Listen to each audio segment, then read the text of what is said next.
We charge an upfront fee anyway to get the house on the market, but they're forking out the best part of 400 quid to put the house on the market. You've got a committed seller on your hands. So you charge an upfront fee, which is outside of the surveyor's fee. Yeah. And that's how much? 150 quid. 150 quid. Just it's like a commitment fee. Yeah. Do you know what? I think a commitment fee is definitely the way I'm hearing more people go. Definitely, because we were working out, I've worked out with 2 businesses just recently, the average cost per client acquisition way more than that is somewhere in the region of a couple of grand on average. Yet we're doing it for 60% of the time across the country. Yeah.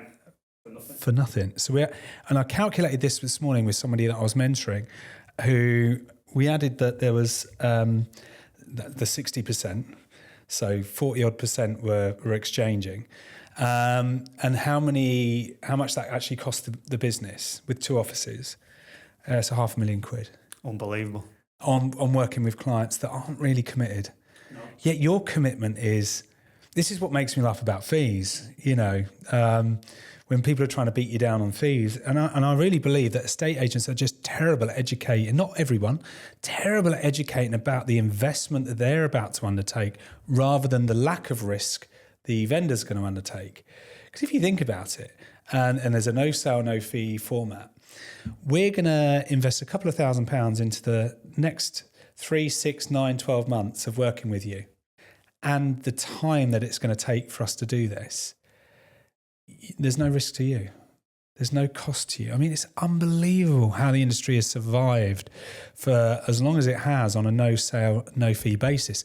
I'm getting a sense, Ben, that you're probably going to increase that. Well, we got blended fee options as well. So like the flexi fees. I don't mind telling you what our fees are. Our fees are 2%. Yeah. Plus the 150 quid. We don't knock that off the back end. Yeah. And is that like a no sale, no? That 150 quid is non-refundable. Yeah. We make that quite clear. And then if we have a willing and able buyer and the seller pulls out, we charge 50% of our 2% as well. Yeah. No one objects to that being written into your contract, by the way. And then if the property is in excess of 325 grand, because what you got to remember, Matt, is that our average house price up where we are is around 220,000. So anything above 325, we offer a blended fee option where it goes down to 1.75 or 1.5%, as long as they're willing to commit a bigger upfront fee. Yeah. So I had an actuary, and not many people know what that is. It's a highly skilled mathematician who works for insurance companies calculating risk. I'm fortunate that Jill's cousin is an actuary, and he worked out with us, if we charged 1.75%, but with, bearing in mind 13% of our properties don't sell, he worked out how much we'd have to charge up front to make it the same across the board. Nice. So we've got a calculator that he worked out, spreadsheet basically, and then down to 1.5%. And we've had people commit up front up to 3.5 grand, basically, to bring their fee down to 1.5%. Now then, you've got a really committed seller. And I wonder what the conversion rate of those houses, those clients, are to completion.